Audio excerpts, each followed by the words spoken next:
Bab 906, saat Ye Chen dan Nanako Ito berjalan bergandengan tangan di malam bersalju yang tenang di Jindu, arus bawah Dongdu masih melonjak. Saat ini, Takahashi Machi sedang berada di rumah, dengan cemas menunggu kabar tentang prajurit Tenglin. Keluarga Tenglin bahkan lebih cemas darinya, karena selama ini keluarga Tenglin telah kehilangan 10 prajurit, hampir membunuh seluruh tulang punggung muda keluarga tersebut. Meski 10 orang tidak terlalu banyak, namun sebuah keluarga dengan 10 pemuda sudah merupakan keluarga yang cukup besar. Pertama-tama, 10 orang dewasa muda ini memiliki setidaknya 1 atau 2 generasi orang tua, paman, bibi, kakek nenek, dan totalnya setidaknya ada 10 orang. Kedua, 10 pemuda ini semuanya laki-laki, namun tidak mungkin semua pemuda dalam satu keluarga adalah laki-laki. Jika perbandingan laki-laki dan perempuan 1:1, maka paling sedikit ada 10 perempuan. Ketiga, paling sedikit separuh dari 10 laki-laki muda dan setengah baya tersebut sudah menikah dan mempunyai anak, serta mempunyai istri dan anak. Dengan cara ini, sebuah keluarga harus memiliki setidaknya 50 atau 60 orang untuk dapat menghasilkan 10 pemuda. Sekarang, semua orang utama di keluarga Tenglin telah bergabung, dan efektivitas tempur keluarga tersebut telah menurun tajam. Dalam hal ini, tentu saja tidak ada kemampuan mengalokasikan tenaga untuk melindungi Takahashi Machi. Oleh karena itu, kecuali beberapa pengawal, tidak ada ahli bela diri di rumah Takahashi Machi. Saat itu sudah larut malam, namun Machi Takahashi masih belum merasa lelah sama sekali. Di satu sisi, dia masih berduka atas kematian tragis putranya Takahashi Eikichi. Di sisi lain, dia ingin menunggu dan melihat apakah dia masih bisa menghubungi prajurit Tenglin yang hilang. Meskipun secara tidak sadar dia tahu bahwa sebagian besar prajurit Tenglin yang dikirim ke Jindu dibunuh lagi, jauh di lubuk hatinya, dia masih menyimpan secercah harapan. Dia merasa setidaknya sebelum dia melihat mayatnya, masih ada kemungkinan keadaan akan berbalik. Mungkin jika dia menunggu lebih lama lagi, para prajurit Tenglin itu akan menghubunginya. Saat Takahashi Machi sedang mondar-mandir di ruang tamu, menunggu dengan cemas, sebuah sumpitan yang sangat tipis tiba-tiba ditembakkan dari sudut, dan mengenai bagian belakang leher Machi Takahashi dengan satu jarum. Takahashi Machi, yang baru saja menderita kesakitan karena kehilangan putranya, tiba-tiba diracuni dan jatuh ke tanah mati sebelum dia sempat memikirkan cara membalas dendam. Para pengawal menyadari bahwa dia tiba-tiba jatuh ke tanah dan berkumpul di sekelilingnya. Setelah diperiksa lebih dekat, mereka menemukan bahwa dia tidak bernapas atau detak jantung. Pada saat para pengawal mencari si pembunuh dengan ekspresi ngeri di wajah mereka, beberapa prajurit Iga yang menyelinap ke dalam keluarga Tenglin telah lolos tanpa cedera. Di masa normal, keluarga Tenglin memiliki setidaknya 4 prajurit yang mengintai di sekelilingnya untuk melindunginya secara diam-diam dan mencegahnya dibunuh oleh prajurit lain.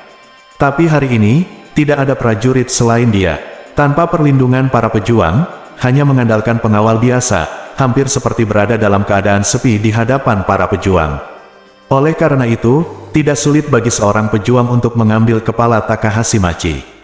Kasihan Takahashi Machi, tepat setelah pria berambut putih mengusir pria berambut hitam itu, dia sendiri juga mati.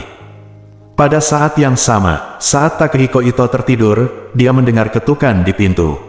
Dia bertanya dengan sedikit kesal, sudah larut malam, ada apa lagi? Kalau bukan sesuatu yang penting, ayo kita bicarakan besok. Tanaka Koichi buru-buru berkata, Tuan Presiden, petugas keamanan yang menangani kasus ini dari Departemen Kepolisian Metropolitan ada di sini lagi. Dia mengatakan bahwa masih ada beberapa hal yang memerlukan kerjasama Anda untuk pergi ke Departemen Kepolisian Metropolitan untuk wawancara lagi. Petik 2. Kamu masih ingin diwawancara? Takehiko Ito berteriak dengan marah, saya sudah mengatakan semua yang perlu untuk dikatakan, dan itu tidak masalah. Saatnya untuk berbicara. Tanaka Koichi menjelaskan, Presiden, pihak lain mengatakan bahwa keluarga Su telah memberikan tekanan pada mereka, dan hal itu mungkin menyebabkan insiden diplomatik internasional, jadi saya masih ingin meminta kerja sama Anda.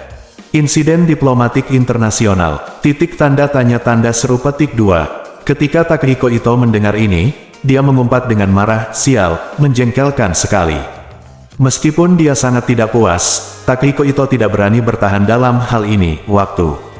Bagaimanapun, dia adalah seorang pengusaha. Ia tahu betul bahwa jika ia benar-benar terlibat dalam insiden diplomatik internasional dan mempengaruhi citra internasional negara Beihai, masyarakat negara Beihai pasti akan menganggapnya sebagai orang berdosa yang mencoreng citra negara Beihai. Dalam hal ini, masyarakat pasti akan secara spontan memboikot keluarga Ito, yang mungkin membuat keluarga Ito menjadi sasaran kritik publik. Dalam hal ini, akan lebih baik untuk bekerja sama secara aktif dan menjernihkan beberapa hubungan. Jadi Takehiko Ito bangkit dari tempat tidur dengan marah, mengenakan pakaiannya dan membuka pintu. Meski Takehiko Ito mudah tersinggung, dia bisa memahami alasannya. Pokoknya saya berperilaku tegak dan duduk tegak, lalu bagaimana jika saya tinggal di kepolisian metropolitan beberapa hari dulu, apalagi meminta nasihat lagi. Jadi, dia berkata kepada Tanaka Koichi, pergi dan atur mobilnya, kita akan berangkat sebentar lagi. Tanaka Koichi segera mengangguk, berbalik dan keluar untuk membuat pengaturan. Beberapa menit kemudian, Takehiko Ito, dikawal beberapa pengawal dan 2 prajurit, masuk ke mobilnya dan bersiap menuju Departemen Kepolisian Ibu Kota musim dingin.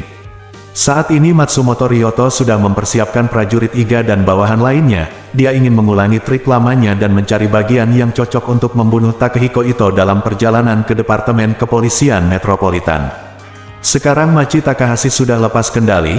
Selama Takehiko Ito terbunuh, dia akan menjadi orang paling berkuasa di Dongdu dan bahkan kerajaan Beihai. Namun, Matsumoto Yoshito juga tidak mengetahui bahwa tuan dari keluarga setelah mengepung rumahnya saat ini. Pemimpin tidak terburu-buru memimpin orang untuk segera menyerang, tetapi mulai menyerang berdasarkan situasi sebenarnya dari rumah Matsumoto Yoshito, sebuah strategi dan harapan untuk menangkap seluruh keluarga Matsumoto dalam satu gerakan. Menurut watak dan sifat Susoudao, jika Matsumoto ingin membunuh putra dan putrinya, mustahil baginya untuk membunuh Matsumoto sendirian. Solusi terbaik untuk kebencian dan solusi paling permanen adalah dengan langsung memusnahkan keluarga Matsumoto. Keluarga Su tidak pernah menjadi keluarga yang penyayang. Dari aliansi anti-Ye saat itu hingga keluarga teratas saat ini di kerajaan Yan, gaya keluarga Su dalam melakukan sesuatu selalu kejam. 10 menit setelah Takehiko Ito berangkat dari rumah, kendaraan tersebut hendak memasuki jembatan sepanjang 2 km. Jembatan ini merupakan jalan yang tertutup sepenuhnya. Rata-rata tinggi geladak jembatan dari permukaan tanah adalah 15 meter, hampir setinggi bangunan berlantai 5. Hanya ada 2 lajur dalam satu arah, sehingga sulit bagi kendaraan untuk berbalik arah dalam. Sekali jalan, putar roda kemudi maju mundur setidaknya 2 kali sebelum dapat berputar. Akan lebih merepotkan lagi jika konvoi langsung dihalangi. Jika konvoi kehilangan ritme, kemungkinan besar beberapa kendaraan akan saling menghalangi jalan sehingga tidak ada ruang untuk berlari. Namun Takehiko Ito tidak menyadari bahayanya. Hal ini terutama karena, kecuali 4,5 miliar koin Federasi Utara yang ditipu Ye Chen pada Takehiko Ito, dia tidak menderita kerugian lain dan tidak menjadi sasaran. Meskipun keluarga Takahashi dan keluarga Matsumoto ingin macam-macam dengannya, karena kebetulan, semuanya diselesaikan oleh Ye Chen, yang menipu uangnya. Justru karena tidak menemui masalah apapun, Ito Takehiko merasa alasan mengapa Dongdu begitu kacau adalah karena seseorang ingin mengincar keluarga Su dan keluarga Takahashi, dan itu tidak ada hubungannya dengan dia. Apalagi diyakini menjadi penerima manfaat tidak langsung. Jika keluarga Takahashi mengalami kemunduran besar, maka keluarga Ito bisa menjadi orang nomor 1 di kerajaan Beihai, dan peluang kerjasama dengan keluarga Su dengan sendirinya akan datang dengan sendirinya. Perasaan menang inilah yang membuat Takehiko Ito merasa bangga saat duduk di dalam Rolls-Royce. Jadi dia mengambil cerutu, menyalakannya dan memasukkannya ke dalam mulutnya. Saat Takehiko Ito hendak menyesapnya, tiba-tiba ia merasakan kendaraan bergetar hebat, kemudian kendaraan lepas kendali dan menabrak pagar pembatas di pinggir jalan. Perburuan prajurit Iga untuk Takehiko Ito telah dimulai. Bab 907. Sebelum kendaraan kehilangan kendali dan menabrak pagar pinggir jalan, Takehiko Ito tidak pernah menyangka akan berada dalam bahaya. Karena Takehiko Ito dilindungi oleh seluruh prajurit Koga. Dapat dikatakan bahwa di antara keluarga besar kerajaan Beihai, prajuritnya adalah satu-satunya yang tidak mengalami kerusakan atau kerugian apapun dalam pertempuran. Kecuali dia, hampir semua pemuda dari keluarga Tenlin musnah, dan keluarga Iga juga kehilangan setengah dari efektivitas tempur mereka. Namun, kesalahan terbesar Takehiko Ito adalah dia melakukannya terlalu enteng kali ini. Dia merasa bahwa dia akan pergi ke Departemen Kepolisian Metropolitan Dongdu untuk diinterogasi dan bekerja sama dalam penyelidikan, dan ada penjaga keamanan yang mengemudi di depan untuk memberi jalan.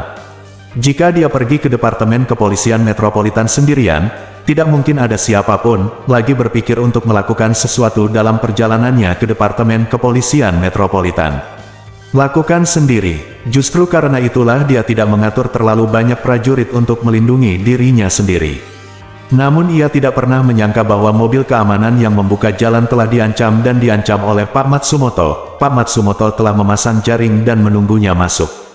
Konvoi Takehiko Ito tiba-tiba kehilangan kendali, terutama karena banyaknya ikan sarden yang ditanam di jalan oleh para pejuang Iga. Yang disebut saling adalah senjata yang paling umum digunakan oleh para pejuang kerajaan Beihai, biasanya berupa produk logam yang dilapisi paku. Tidak peduli bagaimana tersebar di tanah, saling akan memperlihatkan beberapa paku yang menunjuk ke arah yang berbeda. Dahulu kala, ketika prajurit dari kerajaan Beihai sedang dikejar, mereka akan menggunakan saling di belakang mereka. Ketika lawan menyusul mereka, jika mereka menginjaknya pasti akan menembus telapak kaki mereka. Prajurit saat ini telah meningkatkan saling secara signifikan. Saling saat ini menggunakan paduan tungsten karbida yang sangat kuat, yang juga merupakan bahan baja paling keras di dunia, dengan kekerasan yang sebanding dengan berlian. Oleh karena itu, dengan menggunakan saring seperti itu, Anda dapat dengan mudah melubangi ban apapun yang terbuat dari karet. Alasan tim Takehiko Ito kehilangan kendali dalam sekejap adalah karena keempat ban masing-masing mobil tertusuk beberapa ikan sarden, sehingga tanpa terkecuali mereka semua kehilangan kendali dan menabrak pinggir jalan.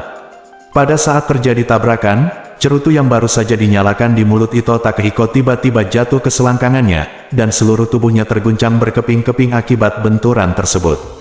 Untungnya, lelaki tua ini memiliki kebiasaan keselamatan yang baik dan mengencangkan sabuk pengamannya bahkan saat dia duduk di kursi belakang. Jika tidak, bahkan dengan benturan keras barusan, betapapun bagusnya mobil itu, mustahil untuk mengimbangi kelembaman tubuhnya. Jika kepala Anda terbentur di belakang kursi depan, Anda mungkin akan kehilangan separuh hidup Anda. Saat itu, beberapa pengawal Takehiko Ito dan dua prajurit sudah keluar dari dua mobil di depan dan belakang, lalu mengepung mobil Takehiko Ito. Pada saat ini, 6 prajurit Iga tiba-tiba melompat ke udara dari jalur berlawanan, masing-masing memegang pedang prajurit di kedua tangan, dengan ekspresi serius di wajah mereka. Tanaka Koichi, yang berada di kopilot, menjadi pucat karena ketakutan. Dia menoleh ke Takehiko Ito dan berkata, "Presiden, mengapa ada prajurit? Mungkinkah itu dikirim oleh Machi Takahashi?" Takehiko Ito hendak berbicara, tapi tiba-tiba ups dengan suara. Dia melihat ke bawah dan melihat bahwa Suejia telah membakar celananya dan membakar bekas luka di paha bagian dalam. Dia buru-buru mengambil cerutunya, membuangnya ke samping, dan berseru, "Di mana kendaraan keamanan memimpin?" Sopir berkata saat ini, "Tuan Ketua, kendaraan keamanan sudah pergi." "Itu sudah pergi." Takehiko Ito mengumpat kaget, "Kami disergap, dan mereka benar-benar pergi. Apakah ini masih manusia?" Tanaka Koichi tiba-tiba menyadari, dan berseru, "Tuan Presiden, apakah penjaga keamanan itu sedang melakukan sesuatu? Ini sengaja, umpan untuk memancingmu keluar." Takehiko Ito meraung dengan marah, "Brengsek. Ada binatang seperti itu, dengan sengaja berkomplot melawanku." Setelah mengatakan itu, dia buru-buru berkata kepada Tanaka Koichi, "Cepat panggil polisi. Biarkan Departemen Kepolisian Metropolitan Dongdu kirim helikopter secepatnya. Pengawal dan prajurit di luar mungkin tidak bisa bertahan lama." Tanaka Hiroshi melihat sekilas ke-6 prajurit itu telah bergegas, dan dengan cepat mengeluarkan ponselnya dan menelepon Departemen Kepolisian Metropolitan untuk melaporkan situasinya. Meskipun beberapa musim dingin terakhir sangat lancar, dan efisiensi kerja serta kemampuan penyelesaian kejahatan Departemen Kepolisian Metropolitan Dongdu juga berantakan, konfigurasi perangkat keras Departemen Kepolisian Metropolitan Dongdu masih sangat kuat, termasuk berbagai helikopter keamanan. 14 pesawat dapat dengan cepat mengangkut tim operasi khusus ke sana jika terjadi keadaan darurat. Tanaka Hiroshi langsung menelepon Direktur Departemen Kepolisian Metropolitan Dongdu. Takehiko Ito adalah salah satu pengusaha papan atas di kota Dongdu, jadi Departemen Kepolisian Metropolitan harus sedikit malu. Dia bisa berkomunikasi langsung dengan kepala polisi tentang apapun.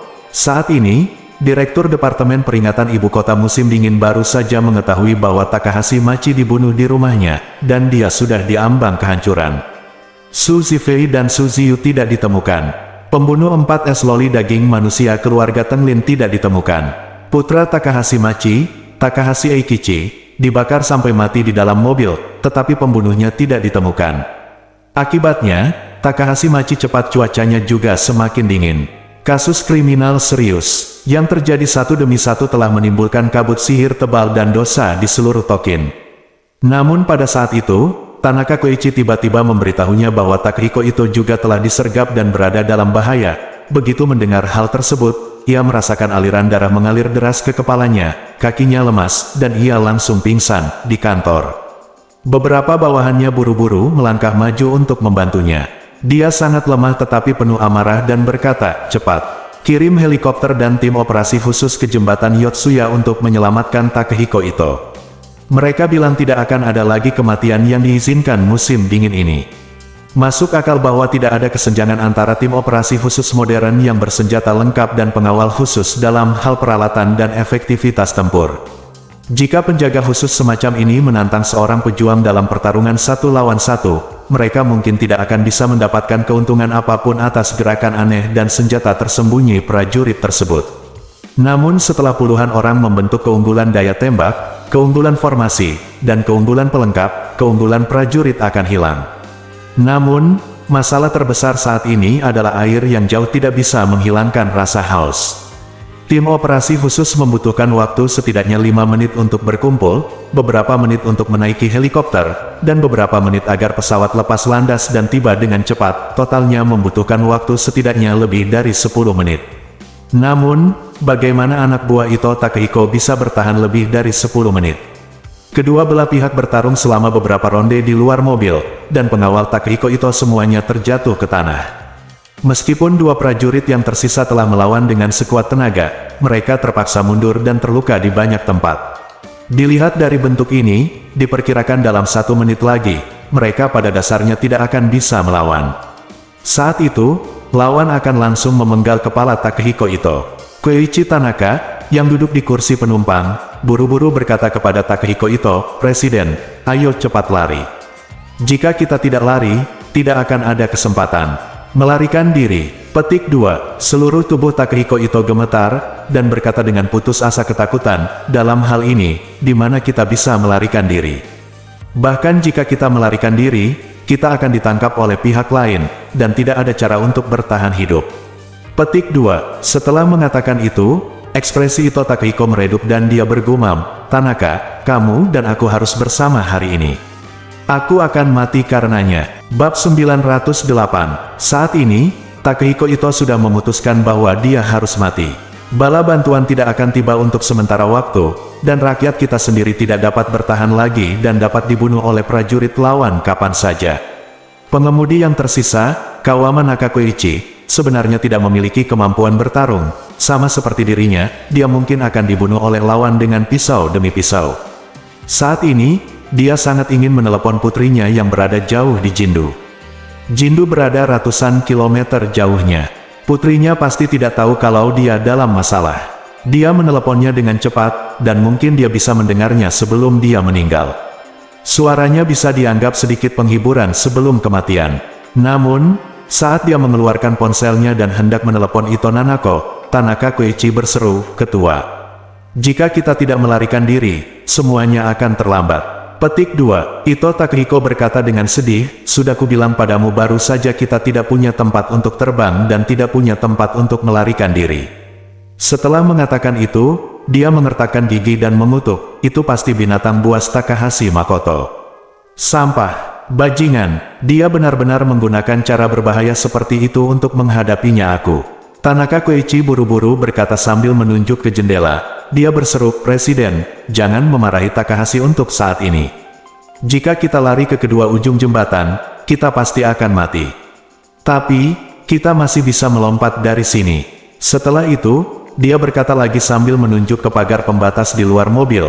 Dia berkata dengan semangat, "Presiden, jika kita membuka pintu, kita akan melihat pagar pembatas. Jika kita memanjat, kita bisa melompat ke bawah."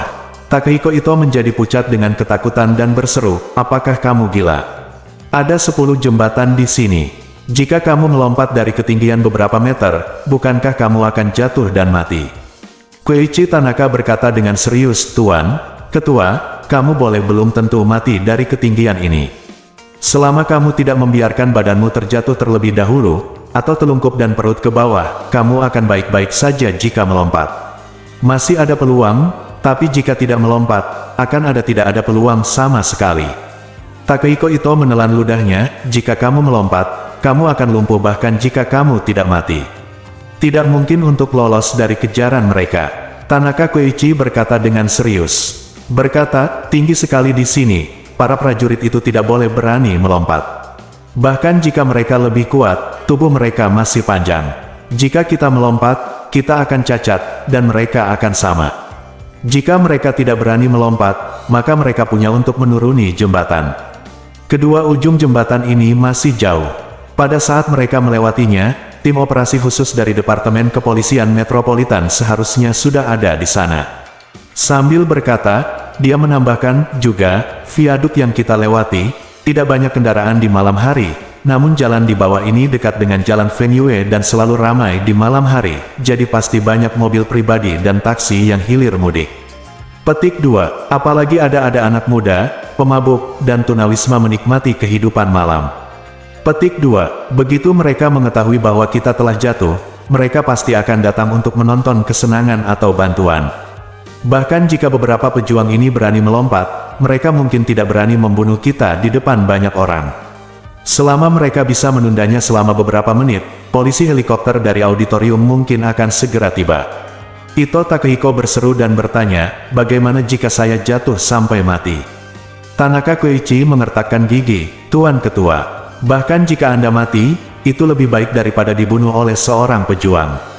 Kerja bagus. Siapa yang tahu, bagaimana Takahashi Machi ingin kita mati? Bagaimana jika Takahashi Machi memberitahu mereka untuk memenggal kepala kita? Takehiko Ito merasakan hawa dingin di bagian belakang lehernya. Dipenggal, bukankah itu terlalu menyedihkan? Aku lebih baik melompat dari sini dan jatuh hingga mati daripada kepalaku dipenggal oleh seorang pejuang dengan pisau. Memikirkan hal ini, dia patah hati. Oke, kalau begitu lompat. Setelah mengatakan itu, dia memikirkan Takahashi Machi, mengertakkan gigi dan berkata dengan marah, sialan, Takahashi memaksaku untuk melompat dari Takahashi. Hal ini sungguh ironis. Aku, Takehiko Ito, akan mengingat dendam ini hari ini. Jika aku bisa bertahan, aku akan menghancurkan kepala bajingan Machi Takahashi itu. Lalu potong dia menjadi ribuan bagian. Tanaka Koichi menghela nafas dan berbalik menghadap sopir berkata, Saudara Yamamoto, ayo menari bersama nanti. Sopir itu menyeka keringat dinginnya, mengangguk dan berkata, oke. Aku akan pergi dengan kalian berdua. Pada saat ini, dua prajurit pribadi Ito Takehiko telah bertarung sampai mati, wilayah. Melihat mereka berdua bisa saja dibacok sampai mati kapan saja, Tanaka Koichi buru-buru berteriak Presiden, Tuan Yamamoto. Sekarang, petik 2, Takehiko Ito dengan cepat mendorong pintu di satu sisi bersamanya. Pada saat ini, pengemudi pun membuka pintu pengemudi dan bersiap keluar dari mobil. Namun kebetulan sisi pengemudi berada tepat di depan para pendekar Iga, ketika salah satu pendekar melihat pengemudi hendak keluar dari mobil, ia bergegas menghampiri dengan sekuat tenaga dan menikam langsung jantung pengemudi tersebut dengan pisau terbang. Setelah pisau tajam prajurit itu menusuk tubuh pengemudi, ujung pisaunya bahkan menembus pintu keras Rolls-Royce tersebut. Sopirnya tewas seketika. Takehiko Ito melihat pengemudinya terbunuh di seberang mobil, tanpa sadar seluruh tubuhnya gemetar, dan kakinya tiba-tiba menjadi lemas. Meskipun dia juga orang yang berpengalaman di pusat perbelanjaan, ini adalah pertama kalinya dia mengalami bencana yang begitu dekat, dan dia pasti merasa gugup dan takut jauh di dalam hatinya. Selain itu, semakin tua usianya, semakin berkurang keberaniannya, sehingga Takehiko Ito berjongkok di tanah karena ketakutan, tidak mampu memanjat pagar pembatas setinggi 1 meter. Pada saat ini, prajurit yang baru saja membunuh pengemudinya tiba-tiba mengetahui bahwa Takehiko Ito dan Koichi Kawama telah melarikan diri dari mobil dan sepertinya hendak melompat dari jembatan. Dia langsung berteriak, cepat, Takehiko Ito mencoba melarikan diri. Petik 2, kemudian, dia mencabut pedang seniman bela diri itu dengan sekuat tenaga, melangkah ke atap mobil, dan hendak datang dan membunuh Takehiko Ito. Ketika beberapa prajurit lain melihat Takehiko Ito mencoba melarikan diri, mereka langsung menjadi gila dan membunuh dua prajurit pribadi Takehiko Ito yang masih hidup, lalu mengerumuni. Semakin sering hal ini terjadi, Takehiko Ito semakin tidak bisa mengendalikan kakinya yang menjadi lemah, bahkan usahanya untuk berdiri pun tidak berpengaruh. Pada saat ini, Tanaka Koichi yang hendak memanjat pagar pembatas, bergegas mendekat dan mendorong tubuh Takehiko Ito dengan keras sambil berteriak sekuat tenaga, "Tuan Ketua, tolong gunakan tangan Anda untuk menopang dan menahan saya. Kita harus lompat ke bawah, kalau tidak kita pasti akan mati." Takehiko Ito tercerahkan dalam sekejap, dan dia tahu bahwa ini benar-benar masalah hidup dan mati. Jadi, dia berjuang untuk menarik tubuhnya ke atas dengan kedua tangannya, dan dengan Tanaka Koichi yang mendorong dengan kuat, dia dengan cepat memanjat pagar pembatas jembatan. Tepat ketika dia akan kehilangan keseimbangan dan berguling, dia memandang Tanaka Koichi dengan rasa terima kasih dan keengganan, dan berteriak, "Koichi, kamu tidak boleh menyerah." Petik 2. Tanaka Koichi mengangguk dan lebih banyak menggunakan tangannya. Dengan sedikit kekuatan, Ito Takehiko didorong ke bawah. Segera setelah itu, dia memanjat pagar pembatas secepat mungkin, melihat belati beberapa prajurit hendak menebasnya. Dia melompat, mengikuti Takehiko Ito, dan melompat dari jembatan. Keduanya melompat dari jembatan jalan raya yang tingginya lebih dari 10 meter. Saat ini, Takehiko Ito berharap truk penuh barang empuk muncul di bawahnya. Sayangnya tidak ada apa-apa di bawah kecuali jalan beraspal yang keras. Bab 909. Sebelum jatuh lagi, kata-kata Takehiko Ito terus bergema di benaknya. Selama Anda tidak terjatuh dengan kepala lebih dulu, telungkup, atau tengkurap, Anda masih punya peluang untuk bertahan hidup. Jadi, dia berjuang untuk menyesuaikan tubuhnya di udara, meletakkan kakinya langsung di tanah, dan mendarat dengan keras.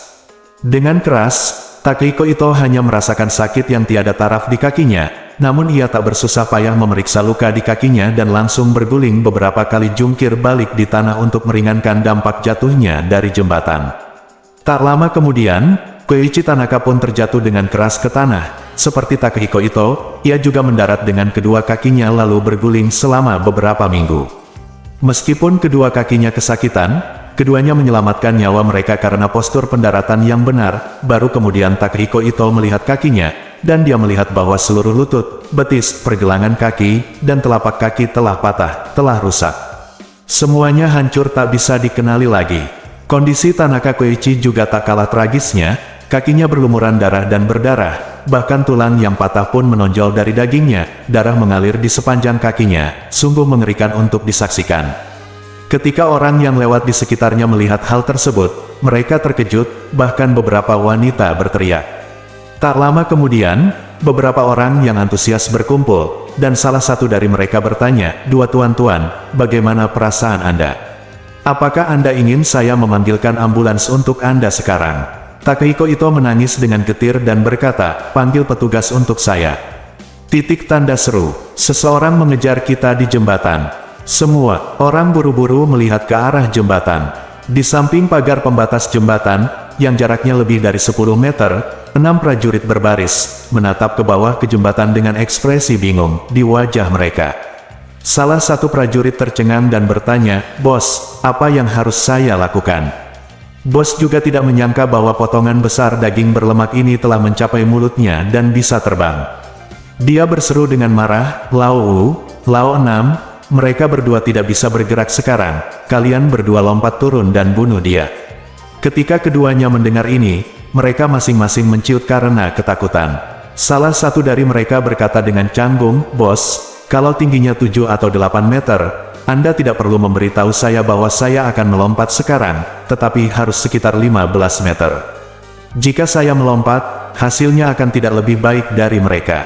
Petik 2. Ya, orang lain berkata sambil meringis, "Bos, postur pendaratan mereka berdua sangat ilmiah. Jika kita tidak begitu akurat, kita mungkin akan jatuh sampai mati." Ekspresi bosnya sangat serius. Jelek sekali. Dia tahu jika bawahannya tidak melompat, dia tidak boleh memaksa mereka untuk melompat. Jika tidak, bagaimana dia bisa memimpin tim ini di masa depan? Memikirkan hal ini, dia mengertakkan gigi dan berseru, masuk ke dalam mobil.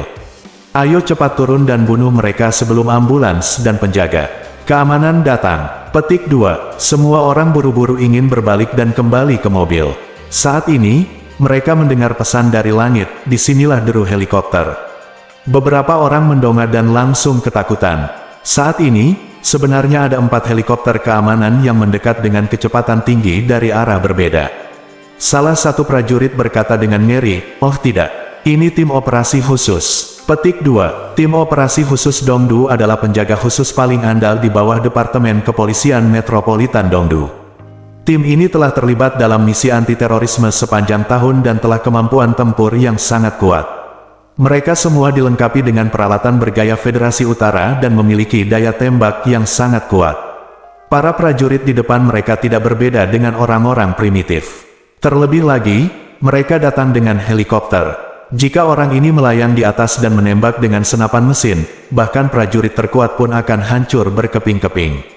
Bos prajurit Iga segera menjadi takut dan berteriak panik, "Brengsek! Lari!" Petik 2. Di bawah kepemimpinannya, 5 prajurit yang tersisa dengan cepat masuk ke dalam mobil, dan semua orang melarikan diri dengan 2 mobil. Tim operasi khusus di Dongdu langsung dibagi menjadi 2 kelompok. 2 helikopter melayang tepat di dekatnya, memungkinkan anggota tim tempur dengan cepat turun dari helikopter ke tanah dan melindungi Takehiko Ito. 2 helikopter lainnya langsung mengejar 2 kendaraan yang menunggangi prajurit Iga tersebut.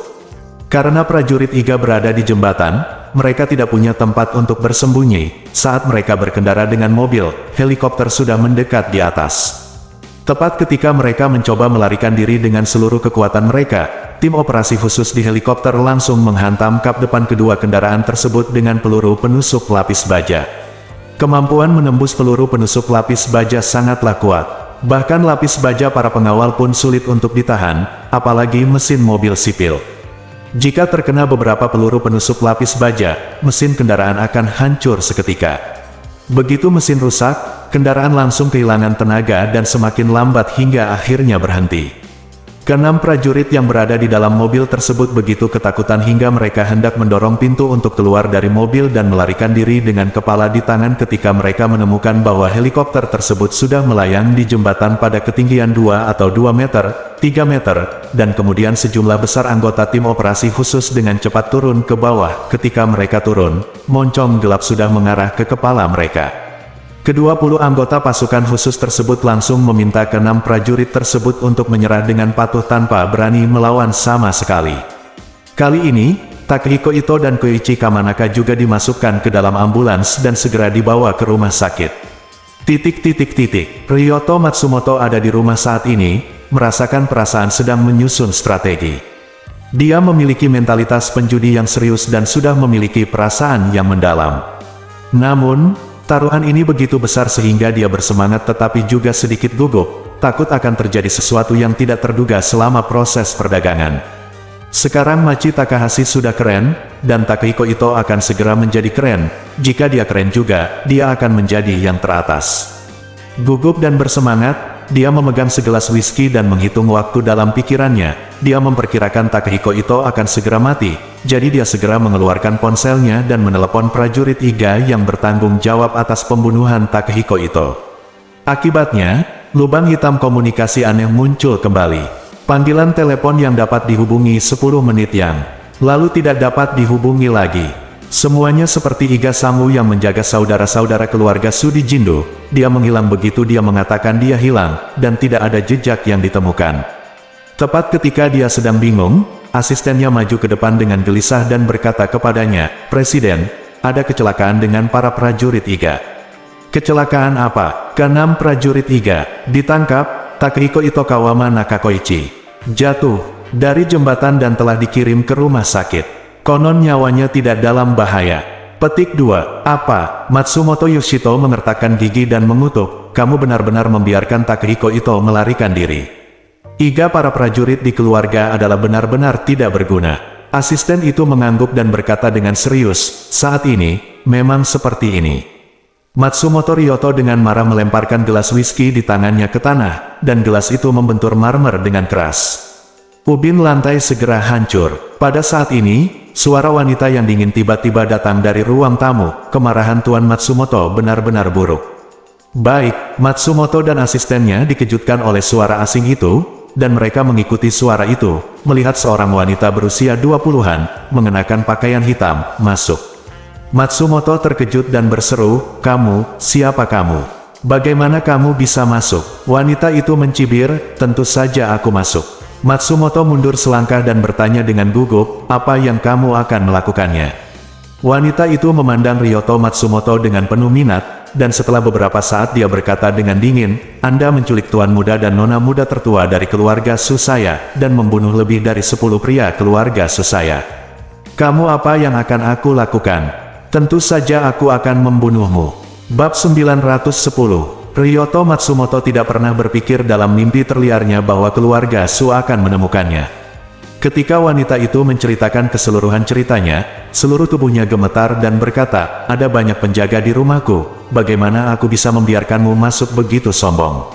Rumah Matsumoto Ryoto selalu dijaga ketat. Semakin kuat niat seseorang untuk merugikan orang lain, maka semakin kuat pula niatnya untuk menjaga terhadap orang lain. Untuk menghindari rencana lawan, dia mengatur 20 pengawal di rumah, termasuk prajurit dari keluarga kecil, dan kemampuan pertahanan mereka bisa dibilang sangat kuat. Oleh karena itu, dia tidak tahu bagaimana wanita ini bisa masuk, dan mengapa dia tidak mendengar apapun. Wanita itu tersenyum dengan tenang, tidak peduli berapa banyak penjaga yang ada, bunuh saja mereka semua. Lagi pula, jumlah mereka tidak banyak, termasuk keluargamu, totalnya ada 36 orang. Sekarang mereka semua sudah mati, hanya kalian berdua yang tersisa.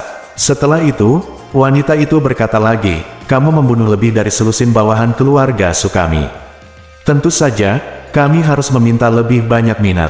Matsumoto Ryoto tampak ngeri. Dia menjadi pucat dan gemetar ketakutan, dan berseru, kamu membunuh seluruh keluargaku." "Ya," wanita itu mengangguk, "tapi jangan khawatir. Keluarga Sukami masih sangat beradab dalam melakukan sesuatu. Orang tuaku, istriku, anak-anakku, kakak dan adik iparku semuanya meninggal karena keracunan. Tidak ada darah." Petik 2. Kaki Matsumoto melemah, tanpa sadar dia mundur 2 langkah dan terjatuh di sofa. Pembuluh darah muncul di sekujur tubuhnya, Dia mengertakkan gigi dan bertanya, seperti kata pepatah, tidak ada kerugian yang menimpa istri dan anak. Jika kamu memiliki kebencian, kamu bisa datang saja padaku. Mengapa kamu ingin menyerang keluargaku? Petik 2. Wanita itu tersenyum dan bertanya, "Apa? Tuan Matsumoto sekarang mulai berbicara tentang moralitas dunia. Lalu ketika Anda membunuh lebih dari selusin orang dari keluarga Susaya dan mencoba membunuh tuan muda dan nona muda tertua dari keluarga Susaya, mengapa bukankah kamu berbicara tentang prinsip moral dunia? Ketika kamu merencanakan semua ini, kamu seharusnya memikirkan konsekuensi seperti itu."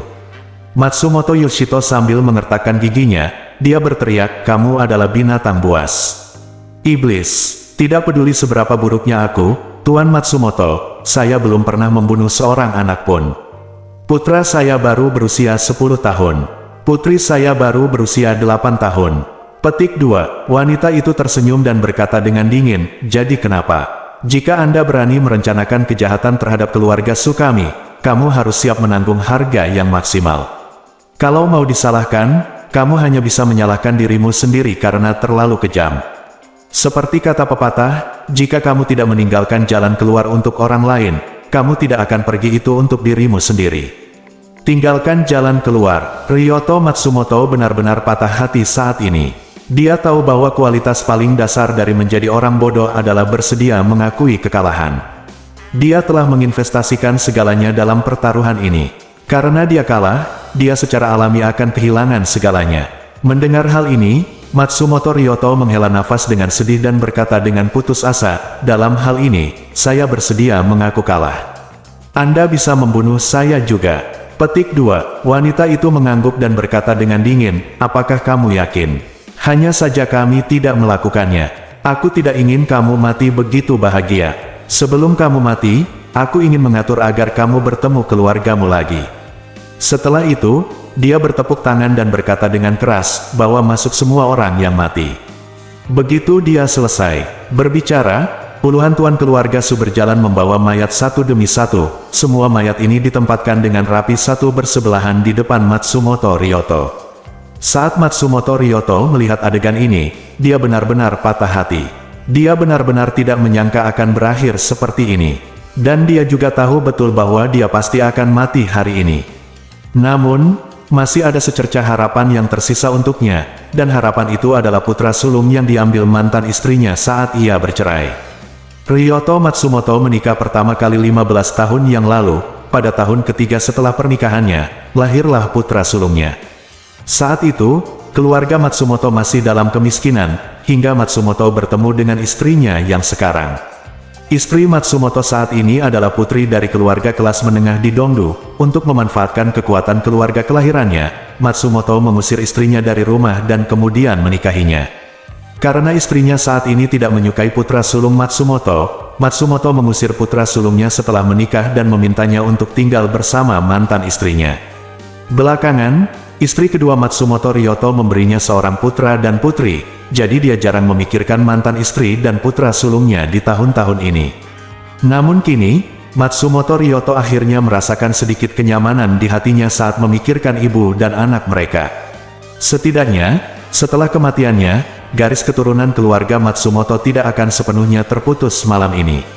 Putra sulungnya dapat terus meneruskan garis keturunannya. Bagi Ryoto Matsumoto saat ini, tidak ada yang bisa membuatnya merasa lebih terhibur dan beruntung selain ini. Wanita keluarga Su di depannya sepertinya telah memahami pikirannya. Wanita itu tersenyum main-main dan berkata kepada Matsumoto, "Tuan Matsumoto, saya mendengar bahwa Anda memiliki seorang putra." Matsumoto terkejut dan berseru, "Saya tidak. Siapa yang Anda dengarkan? Bagaimana ini mungkin?" Wanita itu tersenyum, "Kita semua sudah dewasa, jadi tidak perlu berbohong untuk mempermalukan orang lain." Setelah itu, dia berkata dengan dingin, "Nama putra sulungmu adalah Matsumoto Taro. Nanti, kamu mengganti namanya menjadi Matsumoto Taro." Setelah dia diusir dari rumah, dia mengubah nama belakangnya menjadi Kurosawa setelah mantan istrimu. Dia juga mengubah namanya menjadi Kurosawa Sota. Dia sekarang berusia 12 tahun dan tinggal di prefektur Yamanashi, yang tidak jauh dari musim dingin. "Aku benar, benarkan?" Matsumoto Ryoto mendengarkan kata-katanya dan merasa seperti disambar petir. Setelah beberapa saat, wajahnya berlinang air mata, dan dia berlutut di tanah dengan suara gemetar, dan memohon, "Saya mohon, jangan bunuh anak saya. Saya hanya memiliki anak ini yang tersisa. Jika dia mati juga, keluarga Matsumoto benar-benar punah. Saya mohon Anda meninggalkan garis keturunan untuk keluarga Matsumoto saya. Saya bersujud kepada Anda." Setelah mengatakan itu, Matsumoto Ryoto menundukkan kepalanya dengan keras ke lantai marmer yang keras. Pada saat ini, dia merasa sangat putus asa dan menyesal, tetapi dia juga tahu betul bahwa tubuh seluruh keluarganya ada di hadapannya, dan dia tidak punya cara untuk menyelamatkan mereka, dan dia bahkan tidak bisa menyelamatkan nyawanya sendiri. Jadi satu-satunya pilihannya adalah menjaga putra sulungnya tetap hidup. Oleh karena itu, ketika dia bersujud, dia sangat saleh, berharap dapat mengesankan wanita seperti es di depannya. Ryoto Matsumoto hanya bersujud 3 kali, dan dahinya sudah berlumuran darah. Namun ia tidak berani berhenti, dan terus bersujud hingga keningnya berlumuran darah, dan ia hampir pingsan karena pukulan keras di kepalanya. Ryoto Matsumoto mengertakkan giginya untuk menopang tubuhnya, dan tersedak oleh isak tangis, "Tolong, tolong, tolong, tolong. Tolong setujui satu-satunya permintaanku." Wanita itu kemudian tersenyum main-main dan berbicara. Dia berkata, "Saya maaf, kamu terlambat. 5 menit yang lalu, Kurosawa Sota diracun dan mati." Ketika Matsumoto mendengar ini, dia benar-benar pingsan. Dia mengangkat kepalanya dan berteriak histeris, "Kenapa? Mengapa kamu ingin menghancurkan seluruh Matsumoto-ku keluarga? Kenapa kamu ingin membunuh mereka semua seperti ini?" Wanita itu mencibir dan berkata, "Ini adalah harga yang kamu bayar karena membuat marah keluarga Su." Matsumoto Ryoto segera menangis, dan air matanya bercampur darah, yang membuatnya seluruh wajahnya tampak sangat menyedihkan. Pada saat ini, dia benar-benar kehilangan keinginan untuk hidup, dan bergumam, bunuh aku sekarang." Wanita itu mengangguk dan mengeluarkan biji bunga matahari yang diukir dari batu giok putih dari sakunya, berkata dengan tenang, "Matsumoto Ryoko, sebelum kamu mati, kuharap kamu ingat namaku Suruoli." Setelah itu, dia menjabat satu tangan, dan biji bunga matahari yang terbuat dari batu giok putih melesat keluar dengan cepat. Dan keluar. Detik berikutnya, lubang darah kecil muncul di antara alis Matsumoto Ryoto. Seluruh orang telah kehilangan vitalitasnya, dan dengan keras, dia jatuh ke tanah dan mati. Bersambung.